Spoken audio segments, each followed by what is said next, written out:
ज्याचा गुरु दणकट त्याचा कोण धरल मनगट। आपल्याला एक समतावादी समाज निर्माण करायचा आहे। कोरोना काळात आपण सर्वांनी मृत्यूचा तांडव बघितलंच आहे। तो क्षण मी आठवलं तर आजही माझ्या डोळ्यात पाणी येतं। जात पात धर्म आर्थिक परिस्थिती न बघता प्रत्येक व्यक्तीच्या मदतीला धावून जाईल हीच खरी माणुसकी आहे। तुमचं शरीर आणि तुमचं मन जर निरोगी नसेल तर तुम्ही कमवलेला ज्ञान आणि धन काही कामाचं नाही। जेव्हा पण आपल्या आयुष्यात संघर्ष येतं तर त्याचं स्वागत करा। नमस्कार मंडळी, मी जीवन आघाव तुम्हा सर्वांचं पुन्हा एकदा स्वागत करतो जीवन सफर विथ जीवन आघाव या आपल्या पॉडकास्ट सिरीजमध्ये।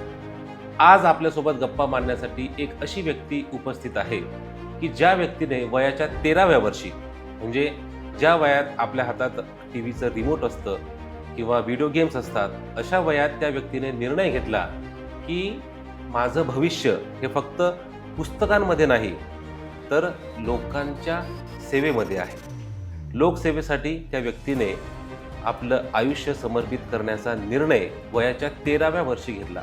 2002चा तो काळ होता ज्यामध्ये शाळा होती, अभ्यास होता आणि होती लोकांना समर्पित होण्याची भावना, लोकांची सेवा करण्याची भावना। त्यांचं बालपण फक्त खेळण्यात नाही तर पुस्तकांमध्ये, शिक्षणामध्ये, वाचण्यामध्ये आणि लोकांची सेवा करण्यामध्ये गेलं। त्या व्यक्तीसाठी समाजकारण हे फक्त आकर्षण नव्हतं, समाजकारण ही फक्त क्षणिक ओढ नव्हती, तर ते त्यांच्या जीवनातील एक उत्कट ध्येय बनलेलं होतं। त्या व्यक्तीने इंजिनिअरिंगची डिग्री तर संपादित केलीच, परंतु ते युवा शक्तीचे संघटक झाले। तर आज आपल्यासोबत एक अशी व्यक्ती उपस्थित आहे जी व्यक्ती तरुण तुर्क कार्यकर्त्यांना मार्गदर्शन तर करत आहेच, ती त्यांच्यासाठी रोल मॉडेल तर आहेच, सोबतच त्यांनी भारतीय जनता युवा मोर्चाचं अध्यक्षपद देखील भूषवलेलं आहे। तर आज आपल्यासोबत उपस्थित आहेत निर्मल भाऊ हरिहर। भाऊ, तुमचं स्वागत आहे। नमस्कार। नमस्ते भाऊ, तुमच्याकडे बघितलं तर एकंदरीत तुमचं वय फारसं काही वाटत नाही, म्हणजे समाजकारणातील तुमचा जो प्रवास आहे तो अत्यंत कमी वयात सुरू झालेला दिसतो। आणि प्रवास म्हटलं म्हणजे कुठलाही प्रवास आपण जर समजा म्हटलं तर त्यामध्ये मैलाचे दगड हे आलेच। तर तुमचा समाजकारणातील जो प्रवास होता त्यातील मैलाचे दगड कोणते हे तर आम्हाला जाणून घ्यायचं आहेच। शिवाय अशा कोणत्या घटना होत्या, महत्त्वाच्या घटना, की ज्या घटनांनी तुम्हाला या समाजकारणाकडे येण्यासाठी प्रवृत्त केलं, हे देखील आम्हाला जाणून घ्यायला आवडेल। हा प्रश्न माझ्या प्रवासाचा मूळ प्रश्न आहे। हा प्रवास माझ्या एकट्याचा नसून हा माझ्या हरिहर कुटुंबाचे संयुक्त संस्कार आणि एक समृद्ध वारसातनं निर्माण झालेला आहे। माझा जन्म व शिक्षण एक जॉईंट फॅमिलीमध्ये झालं आहे, जिथं समाजसेवाचा विचार हा संस्कार म्हणून पिढीनं पिढी पुढे चालत आलेला आहे। माझे या प्रवासाचा मूळ स्तोत्र म्हणजे माझी आजी कैलाशवासी लक्ष्मीबाई नारायणराव हरिहर हे नेहमी माझ्या आजोबाबद्दल मला सांगत असायची, जे 1962च्या काली नगरसेवक होते। लोकांमध्ये काम करायची त्यांची पद्धत, लोकांमध्ये विश्वास आणि त्यांच्या बाकीच्या गोष्टी ज्या समाजाला घेऊन खूप उत्साहित असायचे, ते नेहमी मला सांगत असायची। आणि हे गोष्टी ऐकता ऐकता हे गोष्टी माझ्या मनात पण रुजत होते। आणि हाच समाजसेवाचा वारसा माझ्या आजोबांनी एकट्याने नाही तर त्यांच्या पुढच्या पिढीने, जे त्यांचे 5 मुले, त्यात माझे वडील मोतीलाल हरिहर, माझे 4 चुलते, एक माजी नगरसेवक होते विष्णू हरिहर, 2 वेळा माजी नगरसेवक होते, हिरालाल हरिहर, संग्राम हरिहर, पृथ्वीराज हरिहर, ह्यांनी पण तो समाजसेवाचा वारसा अगदी सामर्थ्यपणे पुढे नेला। 2002चा काळ होता। त्यावेळी आमच्या घरात पहिली निवडणूक होती, जे माझ्या चुलतेने लढवली होती। आमचं घर बैठाघर होता। त्यावेळी बैठाघर हा कार्यकर्त्यांचा हक्काचं ठिकाण होता। हक्काचं ठिकाण असताना कार्यकर्त्यांचं सतत वर्ध चालूच असायचं। आणि मी लहान असताना काही गोष्टी खूप जवळून बघितले, ते म्हणजे इलेक्शनचे कार्यक्रम असायचे, नियोजन असायचे, बैठका असायचे। सातोसातमध्ये मी कार्यकर्त्यांचं प्रेम, लोकांचे प्रश्न आणि राजकारण हेही खूप जवळून अनुभवले। या दरम्यान अनेक ज्येष्ठ आणि अनुभवी व्यक्ती आमच्या घरी मार्गदर्शन करिता येत असायचे। त्यातला तो एक क्षण मी कधी आयुष्यात विसरू शकत नाही, ते म्हणजे माजी खासदार प्रदीपदादा रावत हे सतत आपल्या घरी त्या काळात मार्गदर्शनला येत असायचे। आणि ते कार्यकर्त्यांची वार्तालाप करायचे, माझे वडिलांची चुलत्यांची पण वार्तालाप करायचे। आणि मी खूप जवळून ते गोष्ट अनुभव करायचा, अभ्यास करायचा। आणि ती गोष्ट त्यांनी हेरली, ती गोष्ट हेरून त्यांनी बघितली माझ्या समाजकारणासाठी उत्सुकता, माझ्या समाजकारणासाठी जी आवड आहे, ते त्या टायमिंगमध्ये त्यांनी ते हेरली। आणि त्यांनी मला जवळ बोलवलं आणि माझे जे आजी होते, जे चुलते होते, त्यांच्यासमोर मला बोलून त्या काळात त्यांनी मला कानमंत्र दिलं की एवढ्या लहान वयात तू एवढं सगळं ऐकतो, हे करतोय ते म्हणजे काय तुला ह्याच्यावरनं काय बोलायचं. तर मी म्हटलं काय नाही, मला पण समाजसेवेची इच्छा आहे म्हणून मी ऐकत असतो. पण त्यांनीच असं बोलता बोलता माझ्या घरच्यांना त्या काळात बोलले होते की बाबा आता तुमची दुसरी पिढी राजकारणात आहे, पण हा पोरगा निश्चितच तुमची तिसरी पिढी राजकारणात यशस्वी पद्धतीने पुढं चालू शकतो. तर ही गोष्ट माझ्या मनात खूप रुचली आणि मला तिथून अजून जास्त कॉन्फिडन्स आला की बाबा खासदार, एक पुण्याचा खासदार आपली कला ओळखू शकतं, आपली आवड ओळखू शकतं. आणि माझ्या कलाला एक आकार द्यायचा सुरुवात त्या दिवसापासून सुरुवात झाला. आणि असे असंख्य कार्यकर्ता, मार्गदर्शक आमच्या घरी येत असायचं. मी त्यांना भेटीगाठी चालू ठेवायचं. ते वेगवेगळ्या पद्धतीने माझ्याबद्दल मत मांडायचे, मला मार्गदर्शन करायचे. प्रत्येक गोष्टी मी बारकाईने अभ्यास करायचो. ह्या गोष्टीमध्ये मी अजून जास्त राजकारणाला आणि समाजकारणाला सक्रिय झालो आणि आवड पण मला निर्माण झाली. आणि बघता बघता कधी मी या प्रवासमध्ये सहभाग झालो हेच मला कळलं नाही. म्हणजे एकंदरीत बघितलं तर शिक्षण घेता घेता हा सगळा तुमचा जो प्रवास आहे समाजकारणाचा तो सुरू होता. तर शिक्षणाचा आणि समाजकारणाचा जो तोल आहे तो तोल तुम्ही नेमका कसा साधला? हा प्रश्न माझ्यासाठी खऱ्या अर्थाने एक तोल सांभाळण्यासारखंच होतं. शिक्षण तर माझी प्राथमिकताच होतीच, पण साथोसाथमध्ये समाजकारणासाठी वाढती आवड हे पण दिवसेंदिवस खूप वाढत चालली होती. या दोन्ही गोष्टी एका वेळेस कसं सांभाळायचं हा प्रवास मला खरंच आयुष्यात खूप शिकवणारा होता. मुळात 2002 पासून माझ्या घरात समाजकारणाचं वातावरण तर होतंच, पण प्रत्यक्ष मला समाजकारण करायची संधी हे 2006 मध्ये माझं कॉलेज होता CWIT डिप्लोमा करत असताना, तेव्हा मला ही संधी प्राप्त झाली. खरं सांगायचं तर त्या काळात तेव्हा माझ्यात तेवढा आत्मविश्वास नव्हता की बाबा हा जनरल सेक्रेटरीचा निवडणूक लढवतो, मी त्याला कॅपेबल आहे का नाही. पण माझे मित्र ह्यांनी माझ्यातले लिडरशिप क्वालिटीज अनुभवले, माझ्या समाजसेवाचं प्रेम त्यांनी बघितलं, त्यांनी मला वेळोवेळ प्रोत्साहन केला आणि माझ्याकडनं हा निवडणूकचं काम त्यांनी करून घेतलं. त्यांनी जो आत्मविश्वास माझ्यात निर्माण केला तो मी आयुष्यात कधीच विसरू शकणार नाही. त्याच काळातली एक गोष्ट आहे जी मला अजून आठवती. त्या काळात कोकणात खूप मोठा पूर आला होता आणि त्या पूरसाठी आमचा मंडळ होता, मंगल क्लब मित्रमंडळ, त्या मंडळाचा मी कार्यकर्ता होता. त्या काळात आमच्या मंडळाने त्या वर्षीचा गणेश उत्सव रद्द केला होता आणि साथोसाथ घरोघर जाऊन पूरग्रस्तांसाठी त्यांनी निधी गोळा केली होती. तेव्हा त्यांना खूप चांगला प्रतिसाद भेटला होता, आम्हाला सगळ्यांना खूप चांगला प्रतिसाद भेटलं होतं आणि त्या प्रतिसाद मार्फत आम्ही पूरग्रस्तांना मदत करू शकलो. हाच अनुभव घेऊन मी एक प्रयास माझ्या कॉलेजमध्ये केलं. माझ्या कॉलेजमध्ये पण माझ्या विद्यार्थ्यांपर्यंत मी पोचलो. पूरग्रस्तांसाठी मी निधी गोळा केली आणि तिथं पण मला चांगला प्रतिसाद भेटला आणि तेव्हा पण मी पूरग्रस्तांना माझ्यातर्फे जे काय मदत होईल ते कॉलेज विद्यार्थ्यांकडनं घेऊन मी मदत यशस्वी पद्धतीने करू शकलो. या पद्धतीने मी गरजूपर्यंत पोहोचू शकलो आणि अशा घटनांनी माझी समाजसेवा प्रति आवड वाढत गेली. एकीकडे समाजसेवाची आवड होती, दुसरीकडे शिक्षणाचा मोठा आव्हानही होता. 2006चा वर्ष जो माझा फायनल वर्ष होता डिप्लोमाचा, माझ्यासमोर एक मोठं आव्हान असं होता, डिप्लोमा पासआउट होऊन तुम्हाला BEला ॲडमिशन घ्यायचं असेल तर तुम्हाला फर्स्ट क्लासमध्ये मार्क आणायला लागतं, म्हणजे कमीत कमी 60% हा फर्स्ट क्लासचा मार्क असतं. हे जर तुम्ही नाही आणले तर तुम्हाला परत BEसाठी पहिल्या वर्षी ॲडमिशन घ्यायला लागतं, म्हणजे जिथं डिग्री 4 वर्षाची होती ते 3 वर्षात करण्याकरिता आपल्याला फर्स्ट क्लास मार्क आणायचं होतं. तर हा चॅलेंज माझ्यासमोर होता आणि दुसरीकडं माझा जो आवड होता समाजसेवाचा, जो चान्स माझ्या डोळ्यासमोर होता की बाबा GS करून मी माझे कल्चरल ॲक्टिव्हिटीज आहे कॉलेजचे ते मला आवडीने पूर्ण करायचं होतं. या दोन गोष्टी माझ्यासाठी एकाच वेळेस सांभाळणं हा खूप मोठा चॅलेंज होता, पण मी हा चॅलेंज स्वीकारलं आणि देवाचे व माझ्या मित्राच्या मदतीने मी यशस्वी रूपी पार पाडले. या संपूर्ण अनुभवातून मला एक मोठी शिक्षण मिळाली, ते म्हणजे वेळेचं नियोजन करून तोल कसं सांभाळायचं आणि हातात घेतलेलं प्रत्येक काम, मग तो शिक्षण असू दे किंवा समाजसेवा असू दे, त्याला यशस्वी रूपी पार पाडण्याची मला शिस्त लागली. या शिस्तीमुळंच आज मी दोन्ही क्षेत्रात यशस्वी रूपी सक्रिय राहू शकतो. 2020 मध्ये जेव्हा कोरोना आला तेव्हाची परिस्थिती आपण सगळ्यांनी पाहिलेली आहे. अतिशय भयानक परिस्थिती होती. म्हणजे आज त्या गोष्टीला 5 वर्ष होऊन गेली तरी सुद्धा ती परिस्थिती आठवली की म्हणजे अक्षरशः अंगावरती काटा येतो. आणि तुमच्या प्रभागामध्ये अजूनही अशी चर्चा आहे की कोरोना काळामध्ये तुम्ही जे काही काम केलं आहे तळागाळात जाऊन त्याबद्दल लोक आजही बोलतात. तो अनुभव एकंदरीत कसा होता? तो काळ आठवलं की आजही अंगावर काटे येतं. त्यावेळेची परिस्थिती अत्यंत भीतीदायी होती. रस्ते रिकामे होते, लोकांच्या मनात अनेक प्रश्न होते, घराघरात भीती होती, दवाखान्यात प्रचंड गर्दी होती. प्रत्येकाला एकच प्रश्न होतं, उद्या आपलं काय होईल.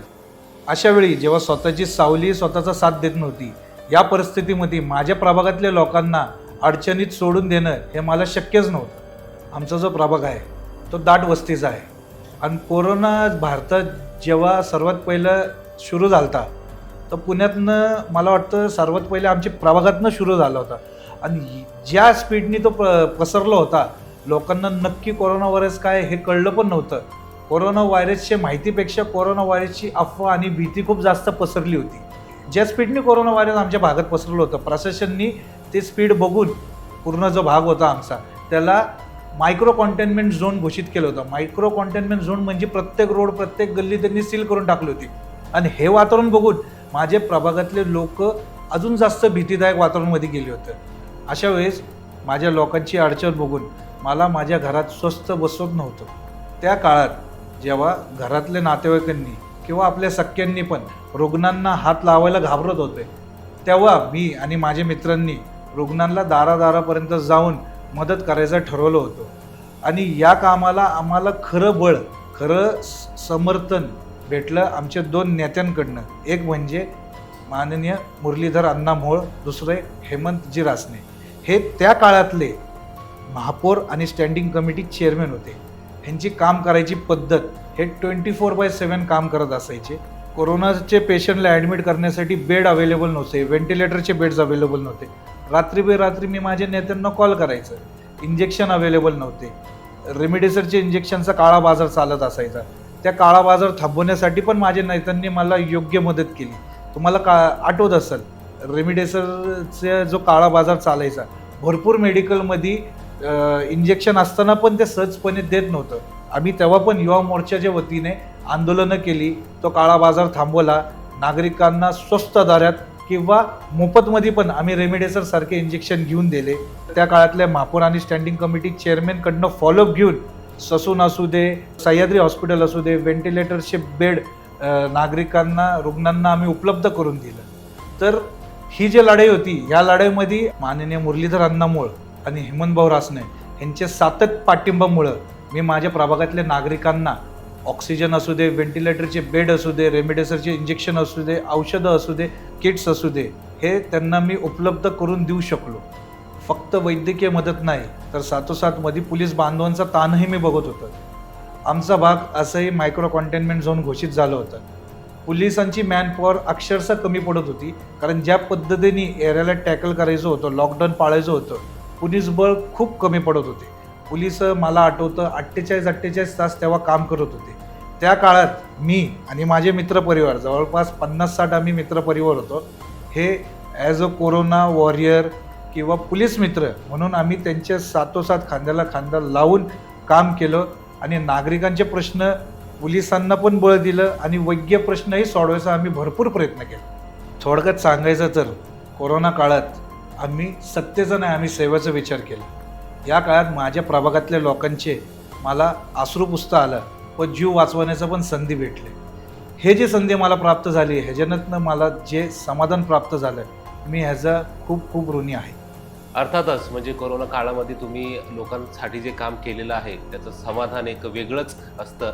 आणि मला असं विचारायचं आहे की कोरोना काळामधील असा एखादा प्रसंग की जो तुमच्या अजूनही लक्षात आहे, असा एखादा प्रसंग तुम्हाला आठवतो का? कोरोना काळात आपण सर्वांनी मृत्यूचा तांडव बघितलंच आहे. त्यातला एक प्रसंग असा आहे, आजही माझ्या मनात तो घर करून बसला आहे. तो क्षण मी आठवलं तर आजही माझ्या डोळ्यात पाणी येतं. पहिल्यापासून माझा एक नित्यनियम आहे, मी दररोज सकाळी उठलं की आमच्या परिसरामधले शंकराच्या मंदिराला मी जातो. शंकराला मंदिरात जात असताना नेहमी तिथं एक वयस्कर आजी असायची, ती पण त्यावेळी त्या मंदिरात यायची. दुर्दैवाने त्यांना मुलं कोण नाही, ती एकटीच घरात राहायची. कोरोनाच्या काळात त्या बाईला कोरोनाचे लक्षणं उद्भवले होते. कसं बसं त्या बाईने मला कॉन्टॅक्ट केलं.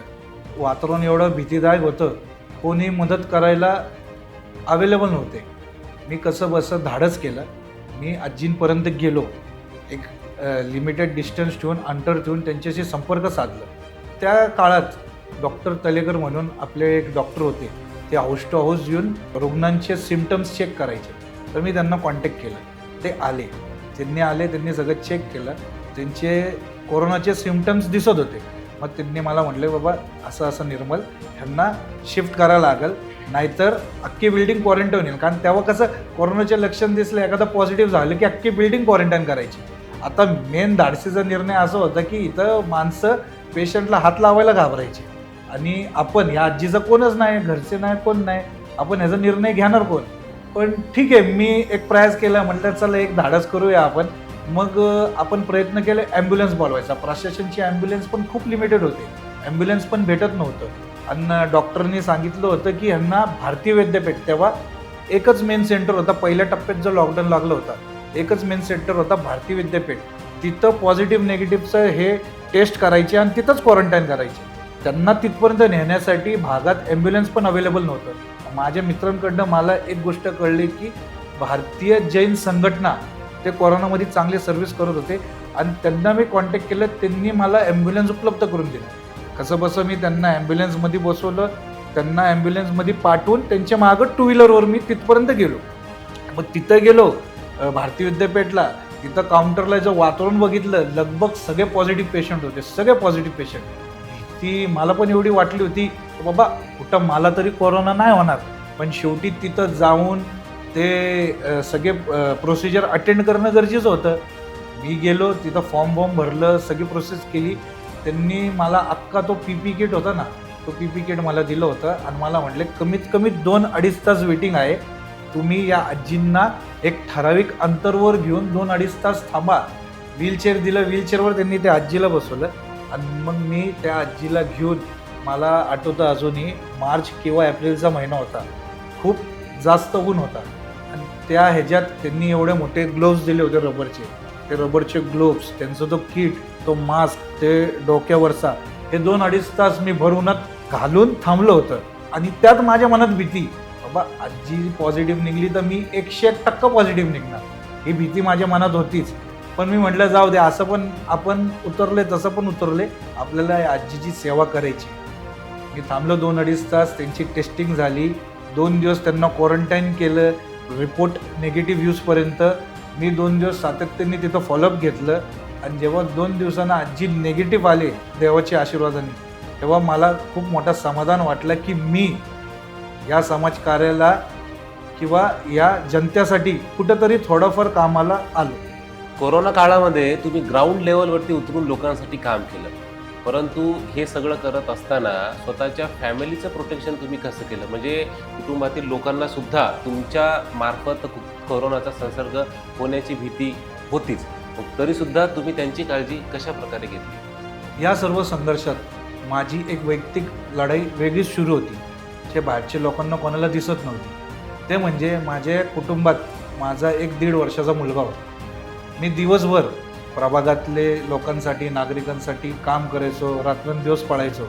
काम करून जे समाधान भेटायचं ते फार भेटायचं. पण जेव्हा मी घरी यायचो, घरी येऊन माझा मुलगा जो माझ्याजवळ येण्यासाठी खूप तरसायचा. पण आपल्याला माहिती, आज आपण किती ठिकाणी काय केलं, काय नाही, किती व्हेंटिलेटर, हॉस्पिटल, भरपूर ठिकाणी आपण येणं जाणं असायचं. त्यामुळे इच्छा असूनही मी त्याला अंतरावर ठेवलं. मला आजही आठवतं, मी आमच्या काळातला पहिला लॉकडाऊन जो होता तो टेरेसवर झोपून काढलो. रात्री मला अक्षरशः माझ्या मुलाची आठवण यायची, मला त्याला जवळ घ्यायची इच्छा निर्माण व्हायची. पण कधी कधी डोळ्यात पाणी यायचं आणि मी तो गोष्ट असंच कॅरी ऑन करून समाजकार्यात सक्रिय व्हायचं. कारण माझ्यासाठी कुटुंबापेक्षा त्या पिरियडला माझं प्रभाग, माझ्या नागरिक महत्त्वपूर्ण होतं आणि त्या गोष्टीलाच मी जास्त फोकस दिलो आणि त्या पद्धतीने मी पुढं काम करत राहील. तर ही गोष्ट आजही मला आठवते. मागच्या बऱ्याच वर्षापासून आपण समाजकारणामध्ये आहात. आता समाजकारण म्हटलं की काहीतरी स्पेसिफिक आपला समाजाबद्दल एक विचार असतो, तर तुमचा विचार नेमका काय आहे समाजाबद्दल किंवा एकंदरीतच समाजकारणाबद्दल? मी अनेक वर्षापासून समाजकार्यात सक्रिय आहे. समाजकार्य करत असताना माझे कामांचा आणि माझ्या विचारांचा आदर म्हणजे माझी सामाजिक समता आणि माझ्या प्रभागाची गौरवशाही इतिहास हे खूप महत्त्वपूर्ण ठरतं. माझा प्रभाग हा 18 पगड जाती जमातीचा समूह प्रभाग आहे. जेणे काय करून एक अखंड भारत सारखंच आहे. सर्वात महत्त्वाचं सांगायचं म्हणजे माझ्या प्रभागाच्या भूमीवर महात्मा फुले वाडा, क्रांतीज्योती सावित्रीबाई फुले स्मारक, लवजी वस्ताद साळवे यांची तालीम, इंग्रजांविरोध लढाया देणारे उमाजी नाईक यांचं स्मृतीस्थळ, असे प्रेरणा देणारे महान स्थळ माझ्या प्रभागात लाभलेलं आहे. या महान लोकांच्या विचारांची ज्योत माझ्या कामातनं जीवन ठेवायचं हेच माझ्या समाजकार्याचा मूळ उद्देश आहे.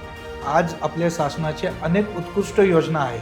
त्यामुळं माझा पहिला आणि महत्त्वाचा विचार असा आहे की शासनाचे प्रत्येक योजना आपल्या प्रभागातील गरजू गरीब नागरिकांच्या दारापर्यंत कसं यशस्वी पद्धतीने पोहोचवता येईल. उदाहरणार्थ स्टँड अप इंडिया, मुद्रा योजना, रोजगार निर्मिती योजना, असे भरपूर योजना आहे जे आपल्या भागातील नागरिकांना अजून याचा वापर कसा करायचा हे माहीत नाही. माझ्या भागातील तरुण महिलांना ह्याची सोयीस्कर माहिती देऊन ह्याच्यातनं उद्योग कसं राबवता येईल, जेणे काय करून आपल्या भागात मिडल क्लास वर्ग खूप मोठा आहे, हाऊसवाईफ भरपूर आहे, तर त्यांनी ह्या कोर्सचं शिक्षण करून एक स्मॉल स्केल बिझनेस चालू करू शकतात. घरगुती बिझनेस जसं की पापड बनवायचं, लोणचं बनवायचं, टेलरिंग करायचं, ब्युटी पार्लरचा, डांबरच्या गोळ्या बनवायचं, हे भरपूर योजना सरकार आपल्याला प्राप्त करून देतात की ह्याचा बिझनेस घर बसल्या तुम्ही कसं करू शकतात. तर ह्याच्यातनं होणार काय की आपल्या भागातील मिडल क्लास लोक हे सेल्फ एम्प्लॉयमेंट तर होणारच, पण हे बिझनेस चालवण्यासाठी जे आपल्या भागातील गोरगरीब लोक आहे त्यांना रोजगारही भेटणार. म्हणजे हा प्रशिक्षण आपल्या प्रभागात आपल्या लोकांना आपण आणलं तर ह्याच्यात साथोसाथमध्ये सेल्फ एम्प्लॉयमेंट आणि रोजगारचाही प्रश्न मिटतो. आणि ज्या गतीने आपला देश प्रगती करतोय, ज्या स्पीडने आपला देश प्रगती करतोय त्याच स्पीडने आपल्याला आपला प्रभागही आपल्याला प्रगत करता येऊ शकतो. त्यामुळे माझा सर्वात मोठा प्रयत्न हेच आहे की केंद्र शासनाचे जे पण महत्त्वपूर्ण योजना आहे त्याला सोप्या पद्धतीत आपल्या भागातील नागरिकांना उपलब्ध करून देणे आणि त्याला यशस्वी पद्धतीने पार करून घेणे. समाज आपल्याला पुढे न्यायचे असेल तर त्याला टेक्नॉलॉजीचा जोड आपल्याला द्यावीच लागेल. माझ्या प्रभागातील मुलांसाठी AI टेक्नॉलॉजी असू दे, ई लर्निंग असू दे, ह्या टेक्नॉलॉजीचा वापर करून त्यांना त्यांच्या येत्या स्पर्धेसाठी तयार करण्याची माझी ही इच्छा आहे. तसंच माझा प्रभाग हा नॉलेज आणि टेक्नॉलॉजीचा कॉम्बिनेशन होऊन एक समृद्ध प्रभाग व्हावे ही माझी मनापासून तळमळीची इच्छा आहे. महिलांसाठी आरोग्य, शिक्षण, सेल्फ हेल्प ग्रुप, वेगवेगळे योजना राबवून त्यांना आर्थिक दृष्टीने कसं बळकट करता येईल हे माझे प्राधान्य आहे.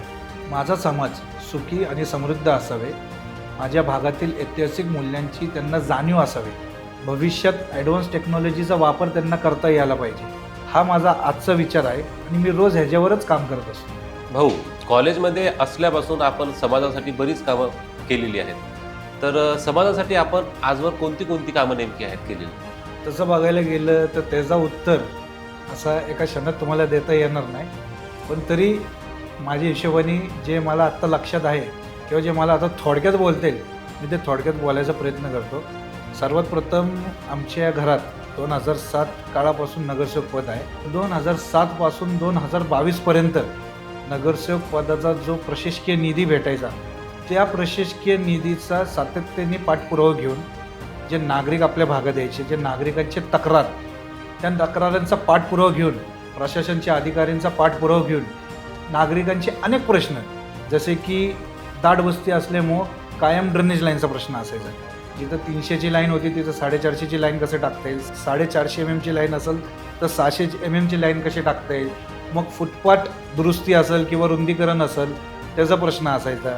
रोडचा डांबरीकरणचा विषय असायचा. कॉन्क्रीटचे UTWT चांगल्या क्वालिटीचे रोड आपल्याला आपल्या समाजात आपल्या भागात कसं देता येईल.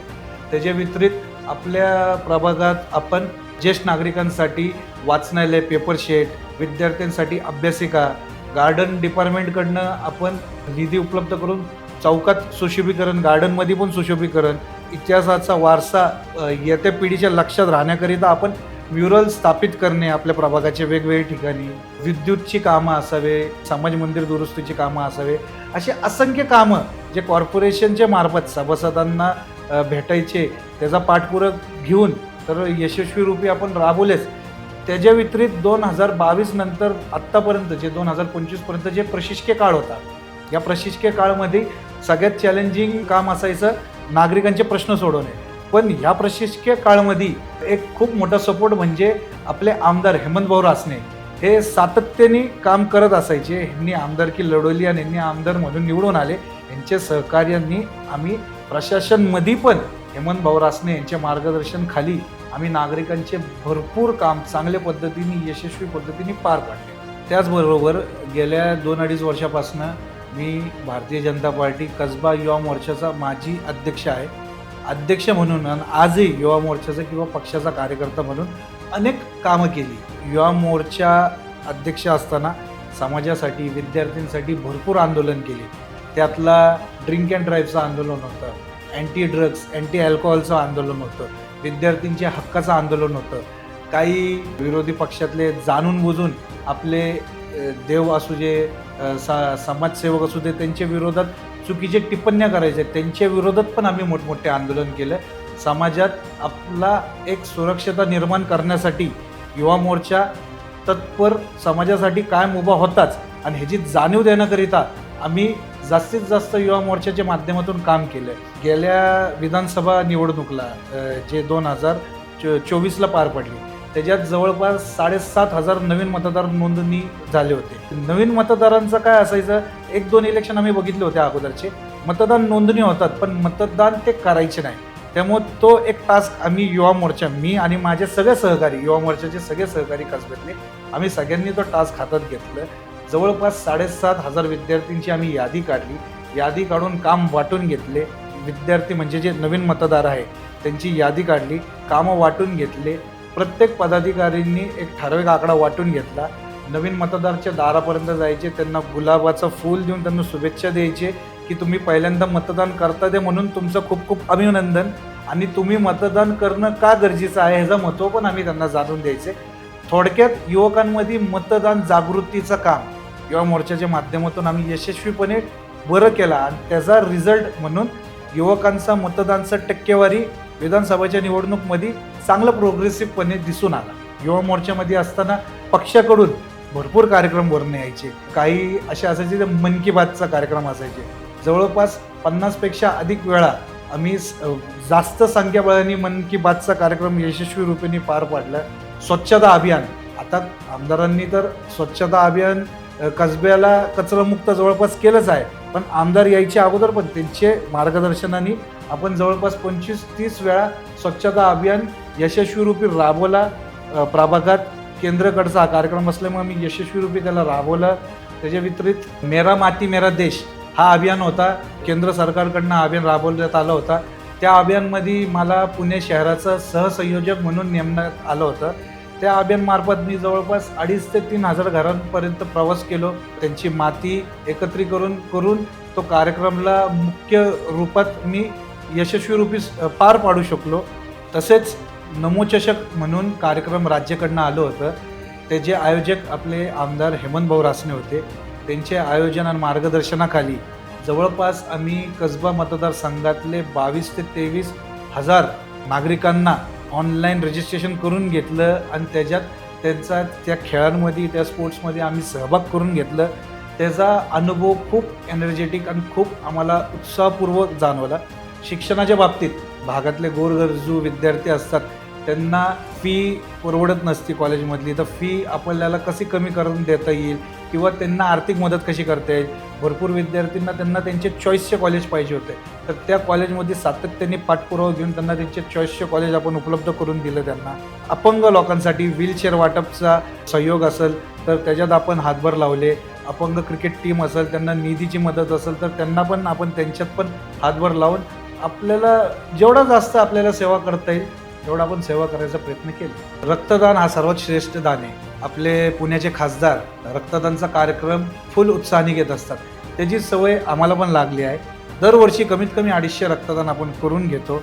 त्याच्या व्यतिरिक्त रोजगार निर्मितीचा प्रश्न आहे. माझ्या भागातले युवकांसाठी रोजगार निर्मितीचा सातत्याने मी प्रायव्हेट कंपनी असू दे, पुणे महानगरपालिका असू दे, मी सातत्याने फॉलोअप ठेवतो आणि जवळपास 100च्या वर युवकांना पुणे महानगरपालिकेच्या कॉन्ट्रॅक्ट बेसिसवर असू द्या किंवा प्रायव्हेट कंपनी असू द्या, अशा ठिकाणी मी फॉलोअप घेऊन त्यांना रोजगार निर्मितीचा प्रयत्न केला आहे यशस्वी. RSSमध्ये पण अनेक वर्षे काम केलेले. RSSचा कार्यकर्ता म्हणून संचलनमध्ये सहभाग होणे, संचलनचं स्वागत घेणं, श्रीराम मंदिर निर्माण करताना जे निधी गोळा करायची, त्या निधीसाठी घरोघरी जाऊन लोकांशी संवाद साधणे, असे भरपूर कार्यक्रम जे संघातर्फे यायचे त्याच्यात सहभाग होऊन काम केलं आहे. थोडक्यात सांगायचं असेल तर माझे विचार लोकांचे मूलभूत सुविधा किंवा गरजा पूर्ण करण्यापासून त्यांना राष्ट्रीय प्रवाहापर्यंत जोडण्यापर्यंत आहे. अर्थातच लोकांबद्दल तुम्ही इतका विचार करता म्हणूनच कदाचित तुम्ही इतके यशस्वी आहात. मला असं विचारायचं आहे की यशस्वी होण्यासाठी म्हणा किंवा एखादा ध्येय जर असेल तर ते गाठण्यासाठी म्हणा आपल्याला एका मार्गदर्शकाची किंवा एका गुरुची गरज असते. तुमच्या आयुष्यामध्ये ती व्यक्ती कोण आहे? कुठल्याही क्षेत्रात यश मिळवण्यासाठी विशेषतः समाजकारण किंवा राजकारण एक योग्य गुरु असणं अत्यंत महत्त्वाचं असतं. ध्येय गाठण्यासाठी दिशा देणारा आणि पडताना सावरणारा असं गुरु मला नशिबाने लाभलेलं आहे. आणि ते गुरु म्हणजे आमचे आमदार माननीय श्री हेमंत भाऊ रासने. हेमंत भाऊ हे केवळ गुरु नाही तर त्यांनी संघटनेत एका चॅलेंजिंग काळात मला मोठी जबाबदारी विश्वासाने दिली. जेव्हा कधी माझ्यासमोर कठीण वेळ उभी राहिली किंवा जेव्हा कधी मला कोणी टीका करायची, या काम करताना मी काही गोष्टींमुळं गोंधळ व्हायचं आणि मी जाऊन हेमंत भाऊची चर्चा करायचं, तेव्हा त्यांचं मार्गदर्शन खूप सोप्या शब्दात असायचं. आपल्याला आपली कामाची क्वालिटी मेंटेन ठेवायचं असेल तर इतरांच्या कामांपेक्षा आपली कामांची रेश मोठी कशी वाढायचं, हा गुरुमंत्र मी प्रत्येक कामात वापरत गेलो आणि ह्या गुरुमंत्राने माझे भरपूर गोंधळ आणि कामाचा प्रवास सोपा झाला. भाऊंचे शब्द मला नेहमीच प्रेरणादायी ठरतात. म्हणूनच मी आत्मविश्वासाने बोलतो, ज्याचा गुरु दणकट त्याचा कोण धरल मनगट. वा वा, नक्कीच नक्कीच. बरं, हे तर झालं समजा तुमच्या गुरुबद्दल. मी जर समजा तुम्हाला विचारलं की राजकारणातला तुमचा रोल मॉडेल कोण आहे तर तुम्ही कुणाचं नाव घ्या? रोल मॉडेल म्हणायचं तर मुरलीधर अण्णा मोहोळ.